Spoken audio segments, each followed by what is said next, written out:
જય ગોરમા, જય શ્રી કૃષ્ણ મિત્રો। રફાડિયા ગામની ગોપીઓની ભક્તિ જોઈને તમે પણ ભાવ વિભોર થઈ જશો। આ છે રફાડિયા ગામની અનોખી ભક્તિની ઝલક। અહીં ગોપીઓ વહેલી સવારથી ગોરમાની પૂજા અર્ચના કરે છે, ભક્તિભાવથી દીવા પ્રગટાવે છે અને સુખ સમૃદ્ધિ માટે પ્રાર્થના કરે છે। ભજનના મધુર સ્વરો વચ્ચે આખું વાતાવરણ ભક્તિમય બની જાય છે અને પછી શરૂ થાય છે રાસનો અદ્ભુત રંગ।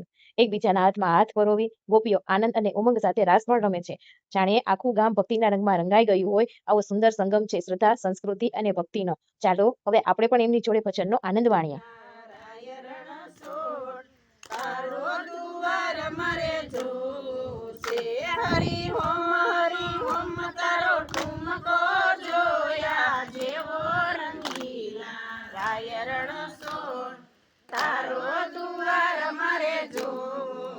વાલાને પગે રાઠોડી મોજડી, વાલાને પગે રાઠોડી મોજડી, વાલો ચાલે સટકતી સારંગીલા, રાય રણ સોડ તારો દુવાર મારે જોવો છે,